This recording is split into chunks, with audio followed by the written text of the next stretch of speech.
ರಾಜ್ಯದ ಮುಖ್ಯಮಂತ್ರಿ ಬದಲಾವಣೆಯ ವಿಚಾರ ಕಳೆದ ಕೆಲವು ತಿಂಗಳಿಂದ ಜೋರಾಗಿ ಚರ್ಚೆ ಆಗ್ತಾ ಇದೆ. ಮುಂದಿನ ಸಿಎಂ ಡಿಕೆ ಶಿವಕುಮಾರ್ ಅಂತ ಕೆಲವರು ಹೇಳಿದರೆ ಅದಕ್ಕೆ ವಿರೋಧ ವ್ಯಕ್ತಪಡಿಸಿದ ಹಲವರು ಸಿಎಂ ಯಾರು ಅಂತ ಹೈಕಮಾಂಡ್ ತೀರ್ಮಾನ ಮಾಡಲಿದೆ ಎಂದು ಹೇಳಿದ್ದಾರೆ. ಇದೆಲ್ಲದರ ನಡುವೆ ಮುಂದಿನ ಸಿಎಂ ಗೃಹ ಸಚಿವ ಡಾಕ್ಟರ್ ಜಿ ಪರಮೇಶ್ವರ್ ಆಗಲಿದ್ದಾರೆ ಅಂತ ಕಾಣಿಕ ಭವಿಷ್ಯ ನುಡಿಯುವ ಹಾಲು ಮತದ ಗೊರವಯ್ಯ ಹೇಳಿದ್ದಾರೆ. ತುಮಕೂರಿನಲ್ಲಿ ಜಿಲ್ಲಾ ಉಸ್ತುವಾರಿ ಸಚಿವರ ಕಚೇರಿಗೆ ಭೇಟಿ ನೀಡಿದ ಹಾಲು ಮತದ ಗೊರವಯ್ಯ ಅವರು ಇಂತಹ ಒಂದು ಭವಿಷ್ಯ ನುಡಿದಿದ್ದಾರೆ. ಮುಖ್ಯಮಂತ್ರಿ ಸಿದ್ದರಾಮಯ್ಯ ಅವರು ಶೀಘ್ರವೇ ಅಧಿಕಾರದಿಂದ ಇಳಿದು ಜಿ ಪರಮೇಶ್ವರ್ ಅವರು ಸಿಎಂ ಆಗಲಿದ್ದಾರೆ ಅಂತ ಹೇಳಿದ್ದಾರೆ. ಸಚಿವರ ವಿಶೇಷ ಕರ್ತವ್ಯ ಅಧಿಕಾರಿ ಡಾಕ್ಟರ್ ನಾಣಯ್ಯ ಅವರ ಬಳಿ ಭವಿಷ್ಯ ನುಡಿದು ಆಶೀರ್ವಾದ ಮಾಡಿದ್ದಾರೆ. ಇದು ರಾಜ್ಯ ರಾಜಕಾರಣದಲ್ಲಿ ಸಂಚಲನ ಮೂಡಿಸಿದ್ದು, ಗೊರವಯ್ಯ ಭವಿಷ್ಯ ಸುಳ್ಳಾಗದು ಎಂಬ ಚರ್ಚೆ ನಡೆದಿದೆ.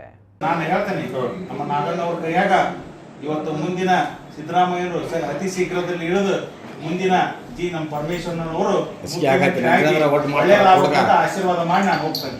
ಅನ್ನದ ಹೆಸರಲ್ಲಿ ಅನ್ನದಾನ ಮಾಡ್ತಾನೆ. ನಿಮ್ಮ ಕೈಯಿಂದ ಏನಾದ್ರು ನಾನು ಹೇಳ್ತೇನೆ, ನಮ್ಮ ನಾಗಣ್ಣವ್ರ ಕೈಯಾಗ ಇವತ್ತು ಮುಂದಿನ ಸಿದ್ದರಾಮಯ್ಯರು ಅತಿ ಶೀಘ್ರದಲ್ಲಿ ಇಳಿದು ಮುಂದಿನ ಜಿ ನಮ್ಮ ಪರಮೇಶ್ವರನವರು ಒಳ್ಳೆಯದಾಗಬೇಕಂತ ಆಶೀರ್ವಾದ ಮಾಡಿ ನಾನು ಹೋಗ್ತೇನೆ.